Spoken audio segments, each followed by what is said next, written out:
सफलता उसी व्यक्ति को मिलती है जिसका स्वयं के इंद्रियों पर बस हो। नमस्कार दोस्तों, मैं अनामिका स्वागत करती हूँ आप सबका भागवत गीता के अध्याय 16 देवासुर संपद विभाग योग की संपूर्ण व्याख्या में।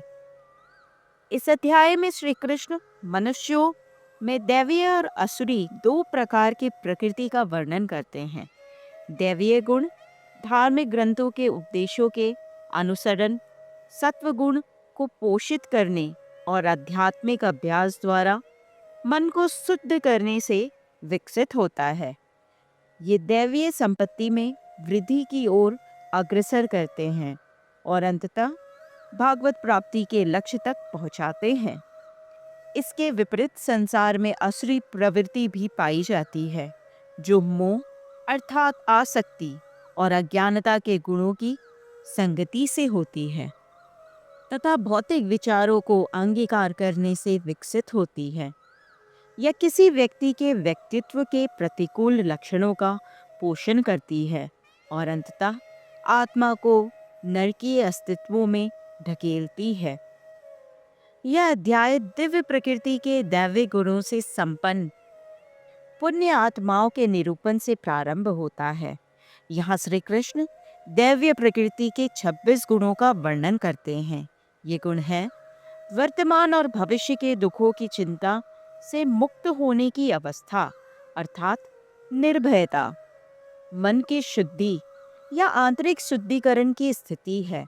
मन विचारों, कल्पनाओं, अनुभूतियों, भावुकताओं आदि को जन्म और प्रश्रय देता है।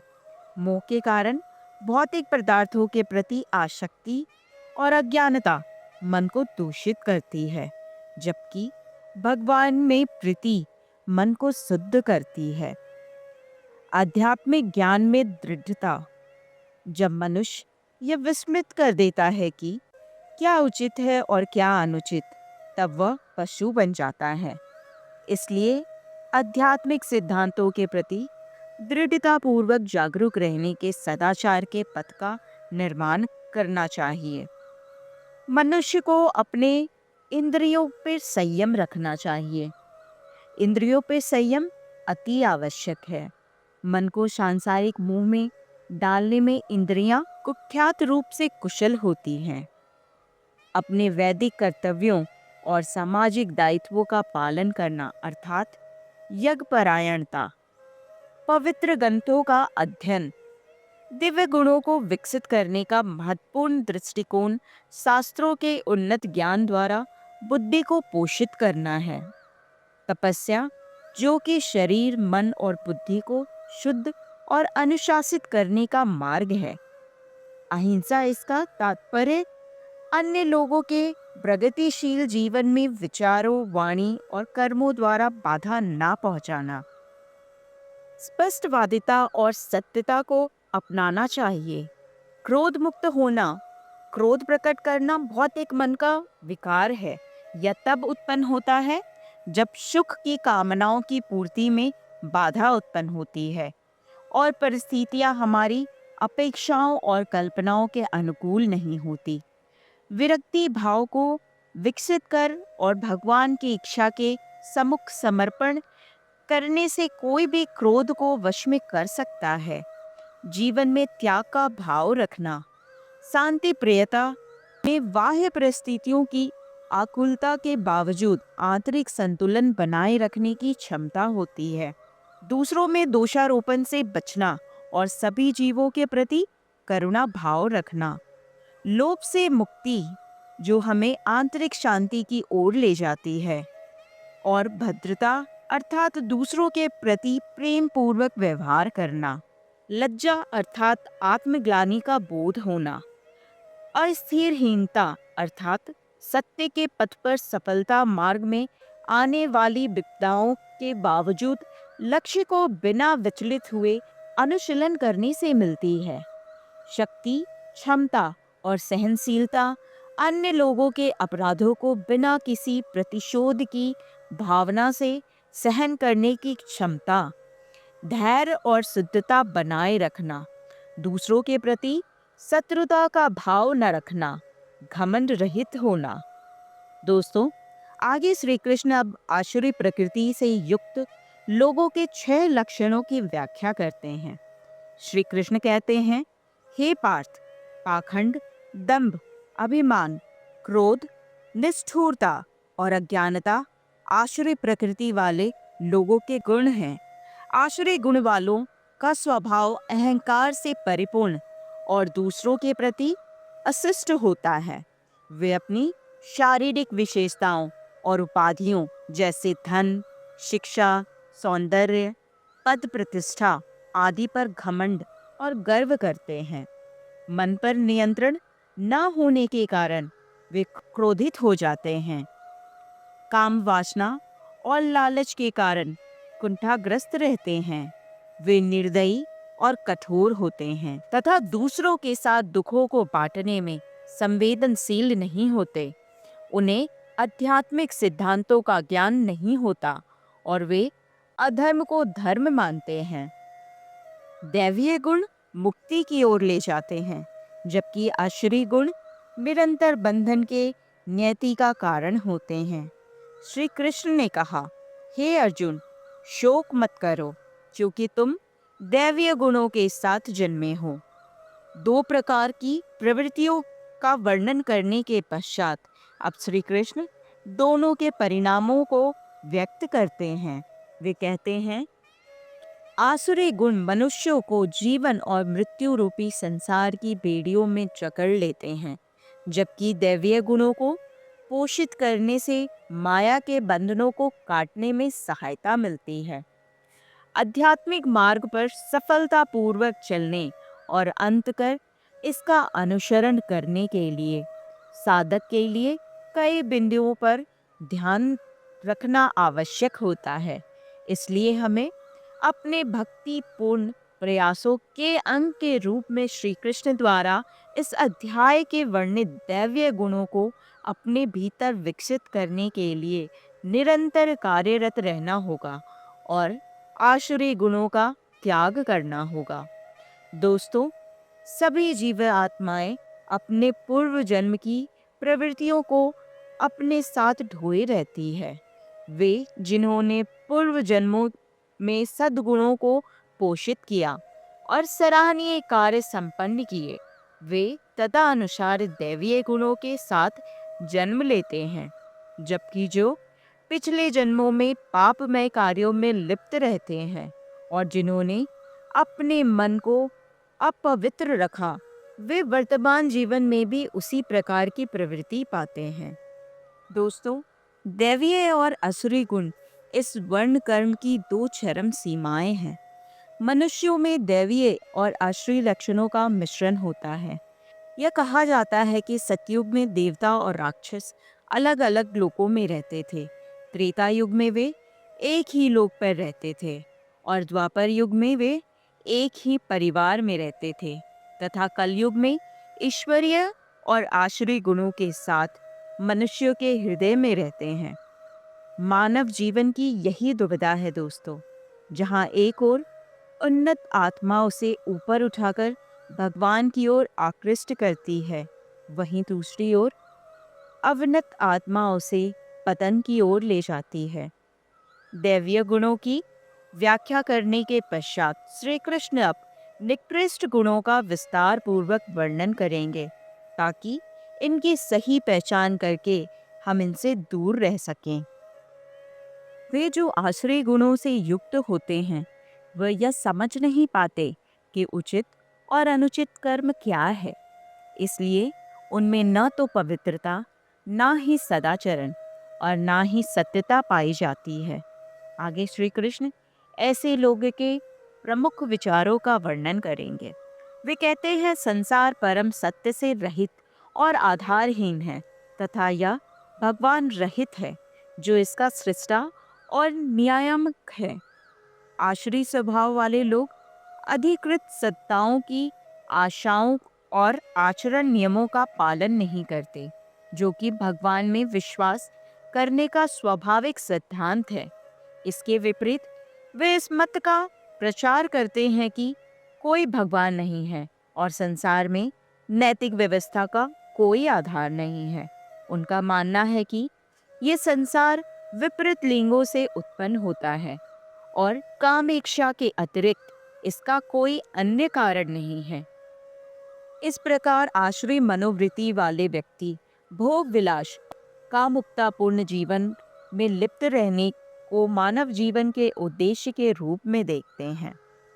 ऐसे विचारों पर स्थिर रहते हुए पथभ्रष्ट आत्माएं अल्प बुद्धि और क्रूर कृत्यों के साथ संसार के शत्रु के रूप में जन्म लेती है और इनके विनाश का जोखिम बनती है। अतृप्त काम वासनाओं, पाखंड से पूर्ण, गर्व और अभिमान में डूबे हुए आसुरी प्रवृत्ति वाले मनुष्य अपने झूठे सिद्धांतों से चिपके रहते हैं। इस प्रकार से वे भ्रमित होकर अशुभ संकल्प के साथ काम करते हैं। वे ऐसी अंतहीन चिंताओं से पीड़ित रहते हैं जो मृत्यु होने पर समाप्त होती है। फिर भी वे पूर्ण रूप से आश्वस्त रहते हैं कि कामनाओं की तृप्ति और धन संपत्ति का संचय ही जीवन का परम लक्ष्य है। यदि वे समान अनुपात में भगवान श्री कृष्ण के चरणों में अनुराग और उत्साह विकसित करेंगे, तब उन्हें कभी पुनः मृत्यु के देवता यमराज के भय की चिंता नहीं करनी पड़ेगी, जिसके परिणाम स्वरूप वे जन्म और मृत्यु के चक्र को पार कर लेंगे। किंतु आश्रयी स्वभाव वाले लोग इस अटल सत्य को स्वीकार नहीं करते, क्योंकि उनकी बुद्धि यह समझती है कि सांसारिक सुखों में ही परम आनंद की अनुभूति हो सकती है।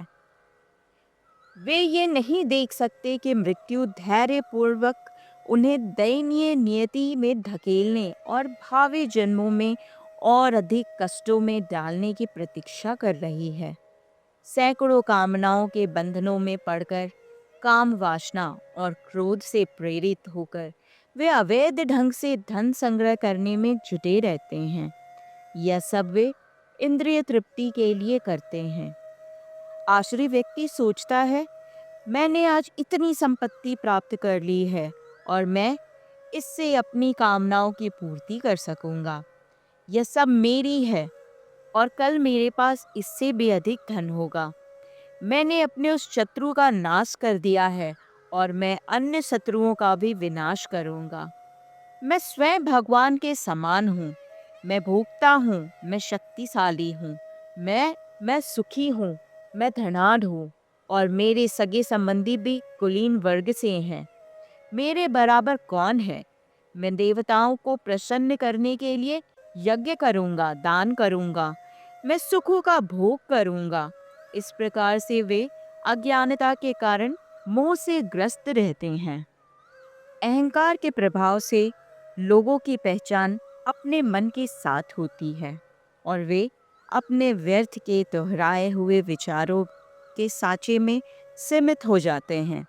वे व्यवहारिक रूप से अपने उस मन के अधीन हो जाते हैं जो टूटे हुए ध्वनि संग्रहणों के समान बजता रहता है, और वे इस भ्रम में रहते हैं कि उनके विचार उनके लिए ही बने हैं। दूषित मन के एक पसंदीदा विचार का स्वरूप शिकायत करना है। वे हर एक बात की शिकायत करते हैं, न केवल लोगों के संबंध में बल्कि परिस्थितियों के संबंध में भी। ये ऐसा क्यों है, वो वैसा क्यों है, आज मौसम ऐसा क्यों है। हर एक चीज़ की शिकायत करना। सभी शिकायतें एक छोटी कहानी है जिन्हें मन सृजन करता है और मनुष्य इनमें पूर्ण विश्वास करता है। मस्तिष्क केवल दुखद चिंताओं या दूसरों के जीवन की व्यतीत कहानियां सुनाता है। इस प्रकार से निकृष्ट व्यक्ति अहम के प्रभाव के कारण अपने आंतरिक वचनों को स्वीकार कर लेता है। जब शिकायत ज़्यादा गंभीर हो जाती है, तब यह असंतोष और घृणा में परिवर्तित हो जाती है। असंतोष का तात्पर्य कटुता, क्रोध, द्वेष, उत्तेजना या अप्रसन्नता से है। जब असंतोष अधिक समय तक उपस्थित रहता है, तब इसको शिकायत में परिवर्तित हो जाता है। शिकायत अतीत की घटनाओं से जुड़ी एक सशक्त नकारात्मक भावना है जो मन मस्तिष्क में अतीत से जुड़ी घटनाओं को बार बार दोहराते हुए बाध्यकारी विचारों द्वारा जीवित रहती है। उसने मेरे साथ ऐसा क्यों किया, मेरे साथ ऐसा क्यों हुआ, ऐसी विचारें मन को घेरी रखती हैं। श्री कृष्ण कहते हैं कि आश्रय व्यक्ति जो अहम द्वारा जनित भ्रम के जाल में रहना पसंद करते हैं, वो निम्न गुणवत्ता वाले बहुसंख्यक विचारों से विचलित हो जाते हैं। परिणाम स्वरूप ऐसे मनुष्य अपने भाग्य को धुंधला और निस्तेज बनाते हैं। मनुष्य अपनी पसंद के अनुसार कर्मों का चयन करने के लिए स्वतंत्र है, किंतु वे अपने कर्मों का फल निश्चित करने के लिए स्वतंत्र नहीं है। भगवान जीवात्मा को उसके कर्म के नियमों के अंतर्गत फल प्रदान करते हैं। ऐसे आत्मा अभिमानी और हठी लोग अपनी संपत्ति के मद और अभिमान में चूर होकर शास्त्रों के विधि विधानों का आदर न करते हुए केवल नाम मात्र के लिए आडंबर करते हुए यज्ञों का अनुष्ठान करते हैं। यदि हम अपने द्वारा संपन्न किए गए अच्छे कार्य का प्रचार करते हैं, तब उसकी श्रेष्ठता कम हो जाती है, और यदि हम उसे गोपनीय ढंग से करते हैं, तब इसकी श्रेष्ठता कई गुना बढ़ जाती है। श्री कृष्ण आश्रय लोगों के धार्मिक कर्म कांडों को यह कहकर अस्वीकार करते हैं कि इनका आयोजन अशुद्धता से किया जाता है।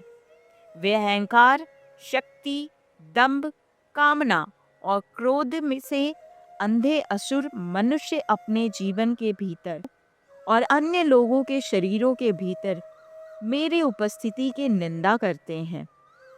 मानव जाति के नीच, दुष्ट और इन निर्दयी और घृणित व्यक्तियों को मैं निरंतर भौतिक संसार के जीवन मृत्यु के चक्र के समान आसुरी प्रकृति के गर्तों में डालता हूँ। ये अज्ञानी आत्माएं बार बार आसुरी प्रकृति के गर्तों में जन्म लेती हैं। मुझ तक पहुँचने में असफल होने के कारण हे अर्जुन, वे स्नेह स्नेह अति अधम जीवन प्राप्त करते हैं। दोस्तों, काम, क्रोध और लोभ जीवात्मा को आत्मविनाश के नरक की ओर ले जाने वाले 3 द्वार हैं, इसलिए सबको इनका त्याग करना चाहिए। आगे श्री कृष्ण काम, क्रोध और लोभ का परित्याग करने के सकारात्मक परिणामों का वर्णन करते हैं। जब तक ये विद्यमान रहता है, तब तक मनुष्य सुखों के प्रति आकर्षित होते हैं, जो आरंभ में तो सुखद लगते हैं परंतु अंत में कटु हो जाते हैं।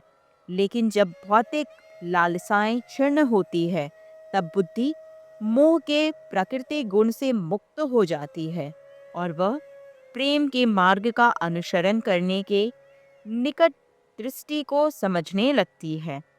तब मनुष्य सुख की ओर आकर्षित होता है, जो वर्तमान में दुखद प्रतीत होता है लेकिन अंत में सुखद बन जाता है।